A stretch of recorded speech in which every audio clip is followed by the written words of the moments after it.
Episode number 10 की starting में हमें दिखाया जाता है कि चीफ और फुगई साथ में बैठ के चाय पी रहे होते हैं। तभी चीफ फुगई से बोलता है, तुम्हें क्या लगता है कि हिज मैजेस्टी ने जैक्सन यानी कि हमारी फीमेल लीड को वहाँ पे क्यों बुलाया होगा?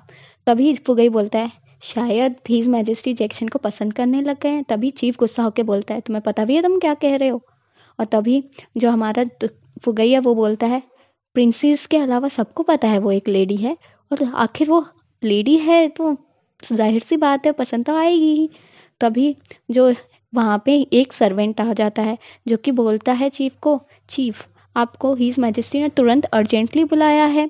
तभी चीफ बोलता है, क्या मैटर है, उन्होंने बताया है कुछ? तभी जो हमारा सर्वेंट होता है वो बोलता है, जैक्सन जैक्सन की वजह से आपको वहाँ पे बुलाया गया है। तो चीफ भी वहाँ पे चलने को तैयार हो जाता है और वहाँ पे जाता है। तब देखता है कि वो एक कमरे के बाहर लेके जाता है सर्वेंट, और वो सर्वेंट से पूछता है, यहाँ क्यों लेके आए हो, हिज मैजेस्टी इधर तो है नहीं। तो तभी वो चुप हो जाता है और तभी चीफ को लगता है कुछ तो गड़बड़ है, और वो उसकी गर्दन पकड़ लेता है और वो बोलता है, एक और बार पूछ रहा हूँ मैं तुमसे, बताओ। और तभी वहाँ पीछे से आवाज़, एक लड़की की आवाज़ आती है, वो बोलती है कि मैंने तुम्हें बुलाया है, उसे छोड़ दो। और वहीं पे वो कुछ ड्रग्स उसको दे देती है और वो नीचे गिर जाता है। और नेक्स्ट सीन में हमें दिखाया जाता है जो कि फुगई होता है, वो वेट कर रहा होता है चीफ का कि वो तो चीफ क्यों नहीं आए। और उसी वक्त वहाँ पे हमारी फीमेल भागी भागी आती है और तभी फुगई बोलता है, रुको, कहाँ जा रही हो तुम? तुमने क्या ट्रबल किया हुआ है जिसकी वजह से चीफ को बुलाया गया?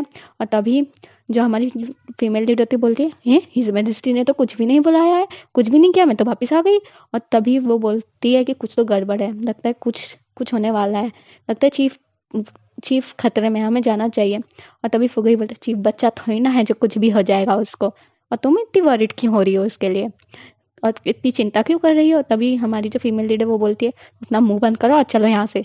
और तभी वो लोग वहाँ पे जाते हैं। नेक्स्ट सीन में हमें पता चलता है कि जो हमारी प्रिंसेस है उसी ने हमारी चीफ को किडनैप किया होता है, और जो हमारा चीफ होता है वो बेड पे लेटा होता है और उन लोगों ने रेड कलर के क्लोथ्स पहने होते हैं जो कि चाइना में वेडिंग जब होती है तो पहने जाते हैं।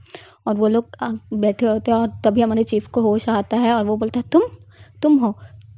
और तभी वो देखता है कि उसके हाथ बंधे हुए हैं। और तभी प्रिंसेस बोलती है कि तुम मुझ पे गुस्सा तो नहीं हो? और तभी प्रिंसेस बोलती है, तुम्हें पता है मैंने तुमसे पहले कब से प्यार करना शुरू किया? तभी हमें पास्ट का एक सीन दिखाया जाता है कि जो प्रिंसेस होती है वो घुटनों के बल बैठी होती है, उसको सब लोग बुरा कह रहे होते हैं क्योंकि वो रियल प्रिंसेस नहीं होती है बल्कि रियल प्रिंसेस की जगह पे लाई गई होती है। और तभी वहाँ से चीफ गुजर रहा होता है और वो क्या देखता है कि वहाँ पे बारिश हो रही होती है, इसलिए वो अम्ब्रेला उसके पास रख के वहाँ से चला जाता है। तभी जो हमारी प्रिंसेस होती है वो बोलती है, एक तुम ही हो जिसने मेरे को अपने बराबर समझा है, इसलिए मैं आज से तुमसे ही प्यार करूंगी और किसी से नहीं।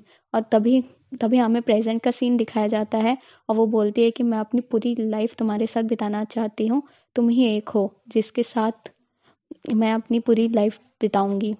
मुझे पता है कि मैं इम्प्रेस बनने वाली हूँ, पर तुम्हारे बगैर इतनी बड़ी किंगडम का इम्प्रेस बनने का कोई फ़ायदा नहीं है।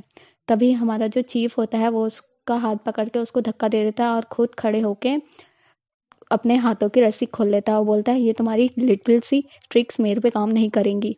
और तभी वो बोलता है कि अब ये बात बहुत आगे बढ़ गई है, मेरे को हिज मैजेस्टी को तुम्हारे इन गंदे इरादों के बारे में बताना ही पड़ेगा। तभी जो हमारी प्रिंसेस होती है वो अपनी एक हेयर पिन निकालती है और अपने गले पे रखते हुए बोलती है, अगर तुम इधर से गए ना तो मैं अपनी ज़िंदगी ख़त्म कर दूंगी, यानी कि अपने आप को मार दूंगी। तभी वहाँ पे चीफ रुक जाता है और वो बोलता है कि तुम कुछ भी कर लो, कुछ नहीं होने वाला है।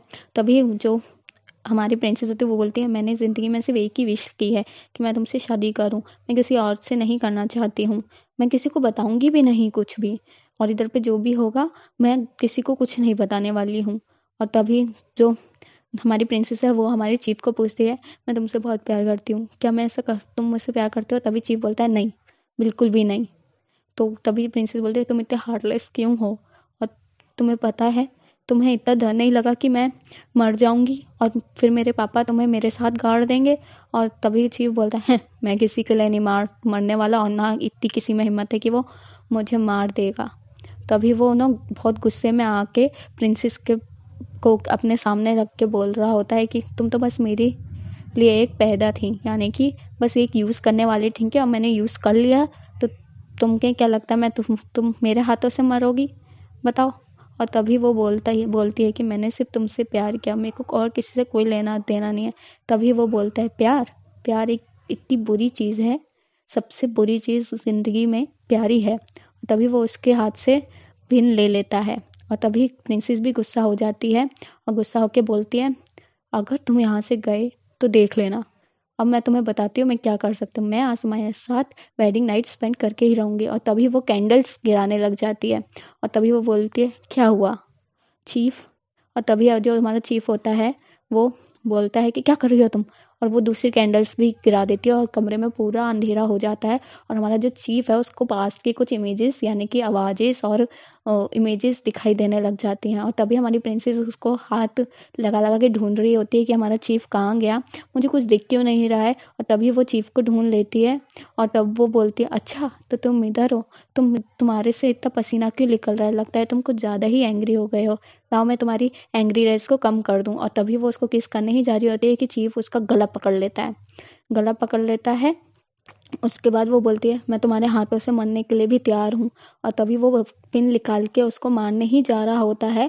तभी हमारी जो फीमेल लीड यंग शाओ है और फुगई वहाँ पे पहुंच जाते हैं और हमारी फीमेल लीड यंग शाओ बोलती है रुक जाओ चीफ रुक जाओ। और तभी जो चीफ होता है वो पीछे मुड़ता है और वो जो हेयर पिन होती है उसको मारता है, और जिसकी वजह से ना जो हमारी यंग शाओ की टोपी होती है ना वो निकल जाती है और उसके लंबे घने बाल नीचे आ जाते हैं। और फिर सबको पता चल जाता है कि वो एक लड़की है। और तभी वहाँ पे चीफ बेहोश होके गिर जाता है और जो हमारी प्रिंसेस होती है वो बहुत जोर जोर से हंसने लग जाती है, जैसे पागल हंसते हैं वैसे ही हंसने लग जाती है और बोलती है लड़की, तुम असलियत में एक लड़की हो, मैंने तो कभी सोचा भी नहीं था कि तुम एक लड़की होगी।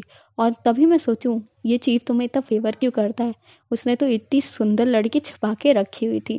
और तभी वो उसके पास आ रही होती है यंग शाहो के, और तभी फुगई अपनी तलवार निकाल के बोलता है कि प्रिंसेस आप ऐसा कुछ नहीं कर सकती हो, मुझे जैक्सन की सेफ्टी के लिए ऑर्डर दिए गए हैं।